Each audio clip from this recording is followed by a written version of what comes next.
Hello दोस्तों, Daleep Hindi short and classes में आपका हार्दिक स्वागत है। दोस्तों, आज की डिक्टेशन 160 शब्द प्रति मिनट की गति से बोली जाएगी।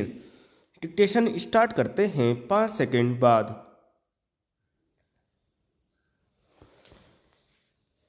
महोदय, यह भी विचार किया गया है कि जो व्यक्ति समाज में काम करता है, चाहे आविष्कार का काम करे चाहे दूसरा कोई काम करे, उसको उस काम में तब तक सफलता नहीं मिल सकती जब तक कि समाज का सहयोग या समाज ने जो परिश्रम किया है या कुछ आविष्कार किया है उसका उपयोग उसको प्राप्त न हो, उसका उपयोग वह न कर सके।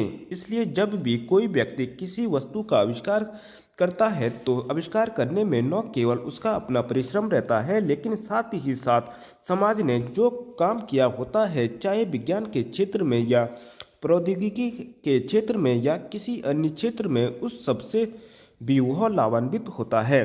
इसलिए जब हम किसी आविष्कारक के किसी आविष्कार के अधिकार की रक्षा करना चाहते हैं तो उसके साथ साथ यह भी विचार हमारे दिमाग में आता है, जिस व्यक्ति ने समाज की सहायता से आविष्कार किया है उस समाज को भी उसका फल अधिक से अधिक मिलना चाहिए।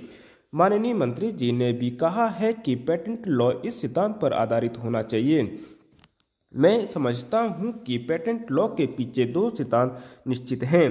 पहला सिद्धांत तो यह है कि जो व्यक्ति परिश्रम करके, धन लगाकर, अपना दिमाग लगा करके किसी वस्तु का आविष्कार करता है, उसके तथा अपने परिवार के लोगों के अधिकारों की जहाँ रक्षा होनी चाहिए, उसके साथ ही साथ जैसा मैंने अभी कहा है, कोई व्यक्ति समाज में व्यर्थ में काम नहीं करता, वरन पिछले समाज के लोगों ने जो जो काम किए होते हैं, चाहे विज्ञान के क्षेत्र में या प्रौद्योगिकी के क्षेत्र में या किसी अन्य क्षेत्र में, और जिनके आधार पर वह कोई आविष्कार करता है, उसको उसका प्रतिफल तो मिले, लेकिन जो परिणाम हो उसका प्रतिफल समाज को भी मिलना चाहिए।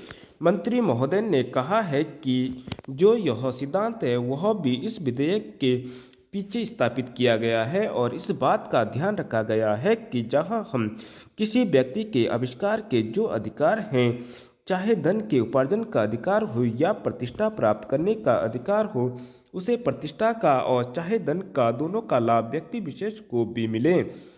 महोदय, देश में जो उद्योग धंधा चल रहा है या देश की उन्नति करने का, देश में समृद्धि लाने का जो वैज्ञानिक या प्रौद्योगिकीय आविष्कार हो रहा है, उसमें भी उसका उपयोग पूरा पूरा हो। यदि ऐसा हो तभी मैं समझता हूँ कि हमारी पेटेंट प्रणाली सफल सिद्ध हो सकती है। यह प्रश्न उठ सकता है कि किस सीमा तक व्यक्ति के अधिकार की रक्षा की जाए और किस सीमा तक उसके अधिकार का हनन किया जाए, ताकि समाज का अधिक से अधिक लाभ हो, समाज उसका अधिक से अधिक उपयोग कर सके। एक दृष्टिकोण जो इसके पीछे है, हमें इस बात का अभिमान है कि हम 101 करोड़ हैं। हमारी कहीं जातियां, कहीं धर्म, कई भाषाएं और कई प्रकार के रीति रिवाज हैं। इस विविधता से हमें लाभ उठाना चाहिए, किंतु आज भेदभाव का भूत हमारे सिर पर चढ़ रहा है।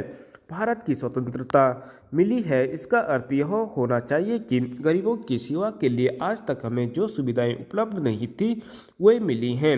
जिस प्रकार भरत ने अयोध्या के राज्य को राम का समझकर सेवक वृत्ति से राज्य का काम संभाला था, उसी प्रकार हमें समझना चाहिए कि राज्य गरीब जनता का है और उसके नाम पर उसके संरक्षण बनकर हमने उसको चलाना है।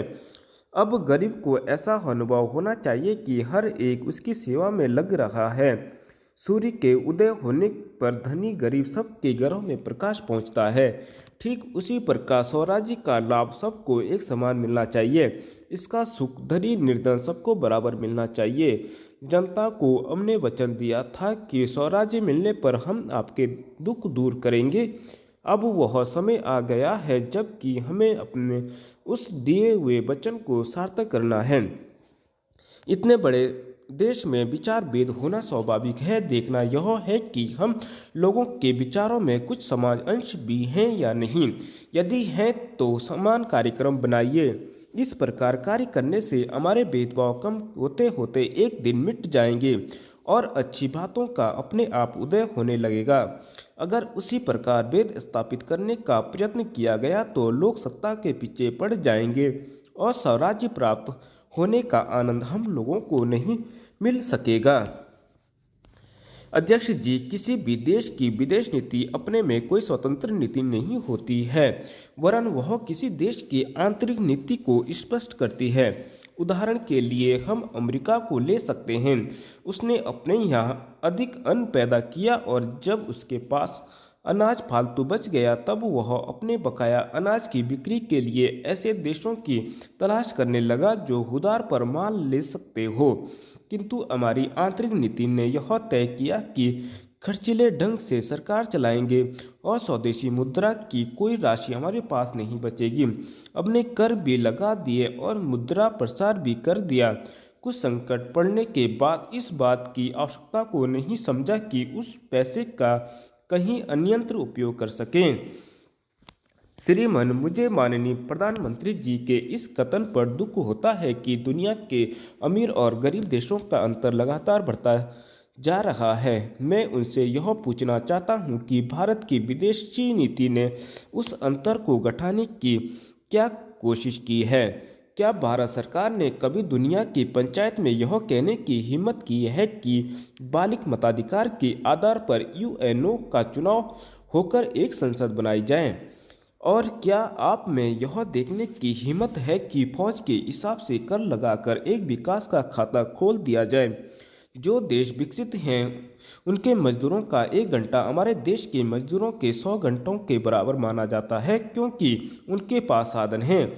इसीलिए यह अंतर और भी बढ़ता चला जा रहा है। किसी देश के अंदर आंतरिक नीति में अमीरी और गरीबी का अंतर बढ़ता चला जा रहा हो और वह दुनिया के देशों में विद्यमान अमीरी और गरीबी के इस अभिशाप को समाप्त करेगा, यह समझ में आने वाली बात नहीं है। अब मैं आपका ध्यान एक और बात की ओर दिलाना चाहती हूँ। पूर्वी जर्मनी को मान्यता देते हमें परेशानी होती है, इसलिए कि शायद पश्चिमी जर्मनी को बुरा लगे, लेकिन पश्चिमी जर्मनी ने तो अपनी रक्षा का भार दूसरों पर छोड़ दिया है।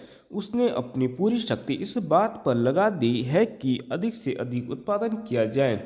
आपने जो समय दिया उसके लिए मैं आभार प्रदर्शन करता हूँ और आपका धन्यवाद करता हूँ।